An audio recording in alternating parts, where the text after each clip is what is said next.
Last week, there was the United Nations General Assembly. Even when the President of the United States of America was insulting everybody, African leaders sat there. But when their fellow African head of state is talking, they are busy doing other things. Who cast us? Who bewitched us?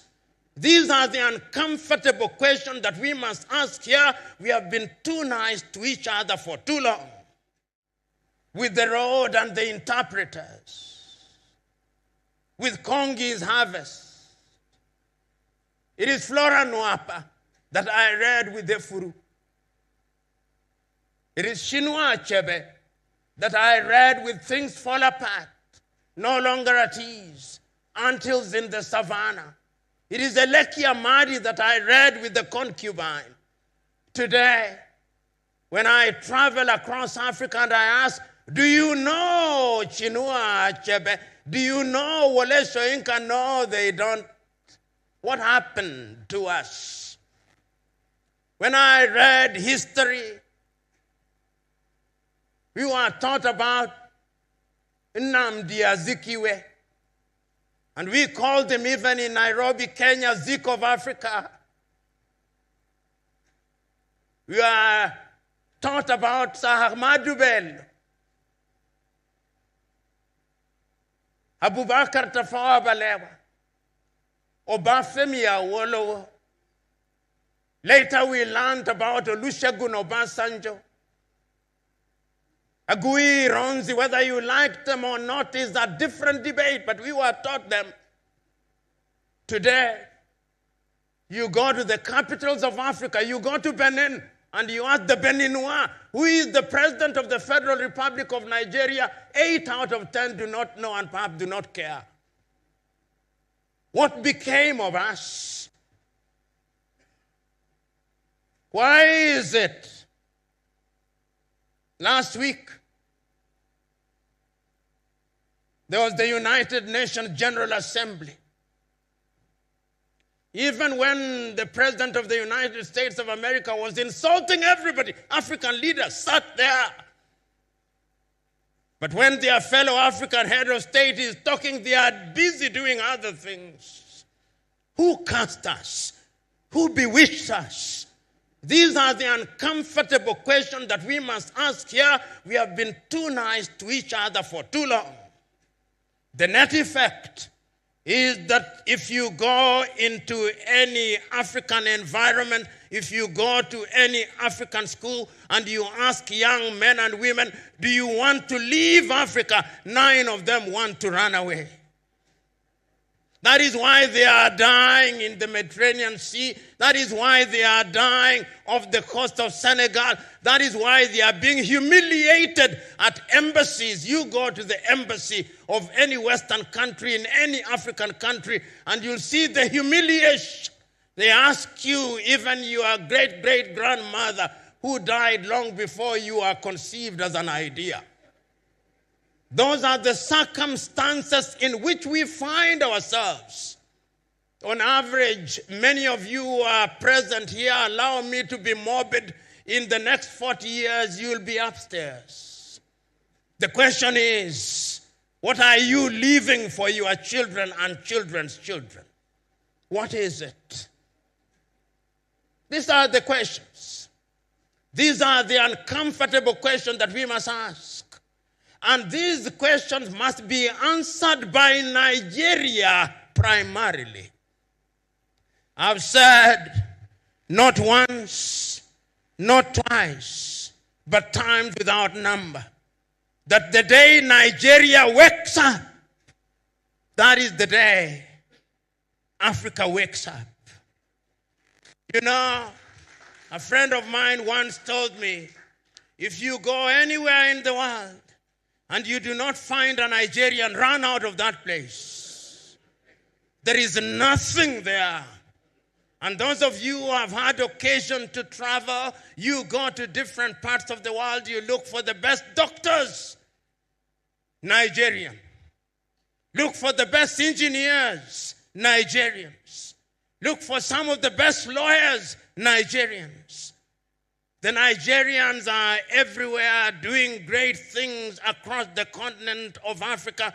And whenever Nigeria has decided to provide leadership, Africa has changed. You ask the Liberians with Ecomog. When Nigeria stood up, that country was stabilized.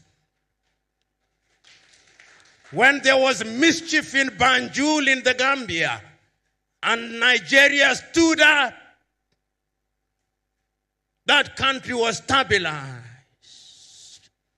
When Nigeria did not do as well as she should have done in the Sahel, the problem is not stabilized. The question is, why is Nigeria a reluctant leader? Nigeria should be the leader economically. You know,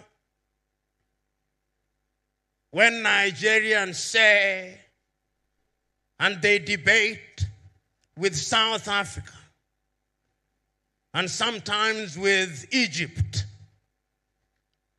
which is the biggest of the economies, I laugh. I laugh because the economies that they are talking about using the unreliable GDP, but we must use it, is that Nigeria is 500 billion USD GDP with a population of over 200 million. Singapore, which is smaller than Lagos, with a population of 6 million, has a GDP of 564 billion. So the debate between Nigeria and Egypt and South Africa is a debate between two dwarfs as to which one is the taller of them. Even if one is taller than the other, they are still dwarfs.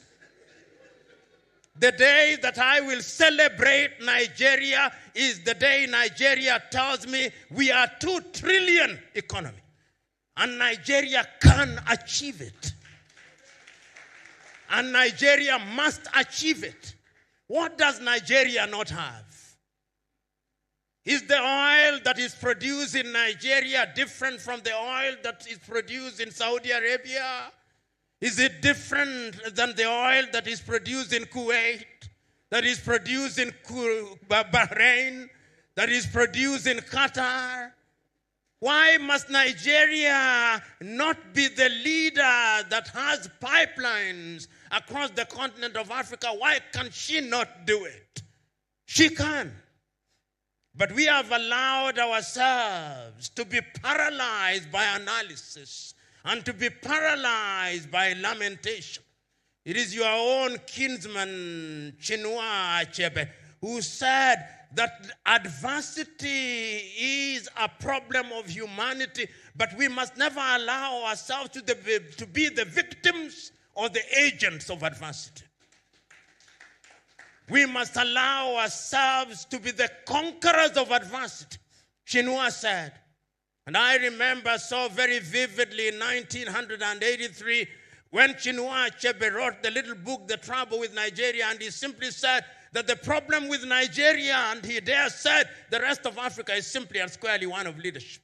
And his leadership at all levels. Many times we think that politics is the only site of leadership. No. Leadership is at all levels. Why can't you, if you've run this beautiful club for 82 years and run it well, why can't that be upscaled and replicated in every other sector of Nigeria? Why? Why is it that in this micro-environment, you do not care who is who in this club? Everybody has a sense of esprit de corps, a sense of camaraderie. You do not care from which ethnicity you come from. But when you want to run the club that is Nigeria, you now talk tribe, you now talk religion. Why? These are the uncomfortable questions that you must confront, because if you do not confront them, then Nigeria and Africa will continue to punch below her weight. I'm suggesting to you that the time is now that we must ask ourselves what it is that we can do. We have lamented for too long. Let us now ask ourselves what it is that Nigeria can do in the area of education. You know, many of you who are present in this assembly may be described as upper middle class or the top class. You are the best of the best. You are the crème de la crème of Nigeria. And when you are the crème de la crème of Nigeria, it means you are also the crème de la crème of Africa. But the question is, does Africa feel you? Does Africa feel you in the area of education? You know, not so long ago, I was at an African university. And at that university, they said that their greatest desire was that they wanted to be like Harvard and Cambridge. And I said, why do you want to be like Harvard? Why do you want to be like Cambridge? Why can't you not just be you? One of the things that we Africans must do is to exercise the ghost of low self-esteem and to wear the spirit of self-belief. The day we do that, that is the day that Africa will begin to grow.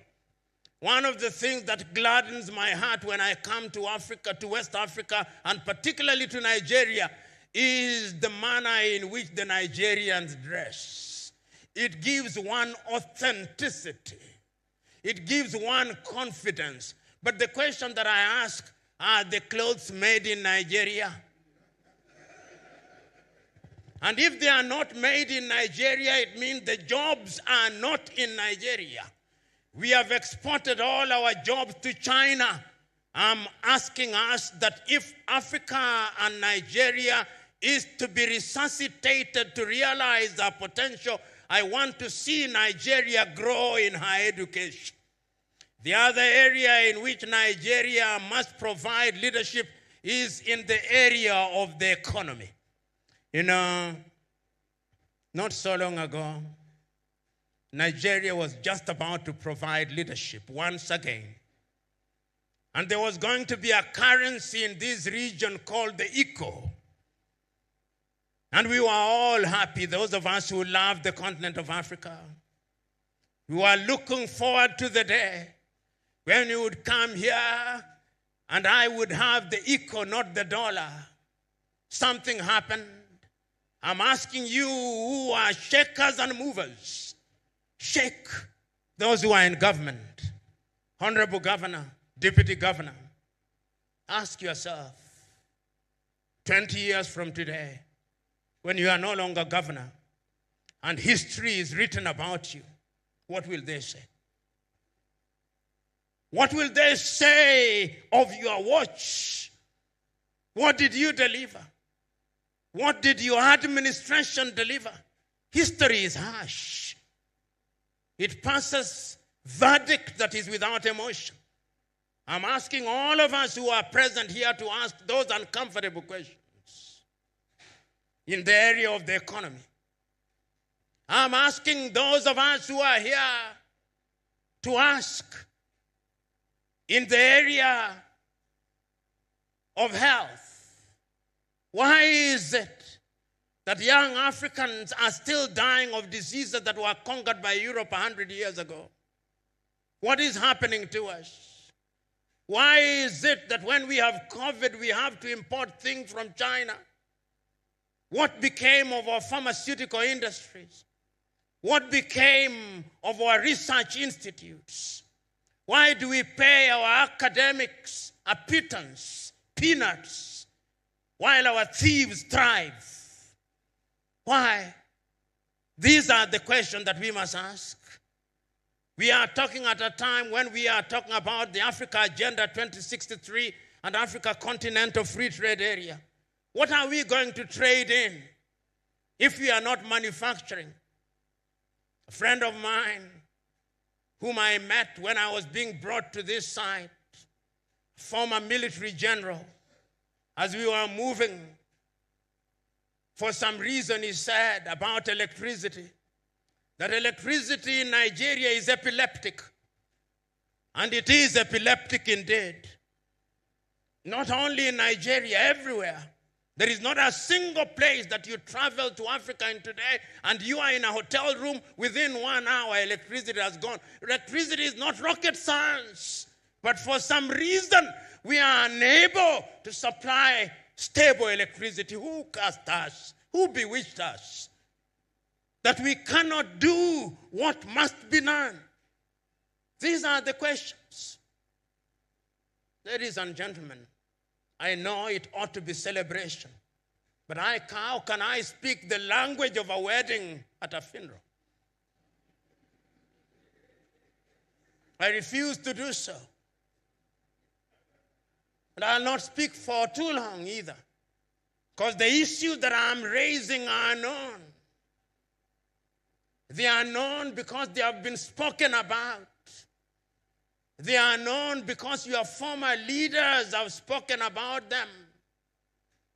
If you look at the writings of your former presidents, the statements of your politicians, the writings of Olusegun Obasanjo in his book, My Watch, he says, among other things, that potential is nothing if it is not realized. I look at the early statements of Sir Ahmadu Bello, the early statements of Obafemi Awolowo, the early statements of MKO Abiola, the early statements of the two Ojukus, the father and the son. And I ask myself, what can we do now? And I know what we can do. The first thing that we must do today to commemorate the 65 years since Nigeria regained independence is for Nigeria and Nigerians to make a solemn resolve that is no longer business as usual. That from today on, Nigeria is going to provide leadership. That she's going to provide leadership in the economic arena. That we are going to hear more Nigerians talk about the Africa Continental Free Trade Area. That we are going to hear Nigerians talking about the diversification of the economy. That we are going to hear Nigeria talk about agriculture. That we are going to hear Nigeria saying that we are no longer going to import our chicken from Brazil. That we are no longer going to import our rice from Pakistan. That we are no longer going to have on our tables anything called English tea. That we are no longer going to have Nescafe on our table.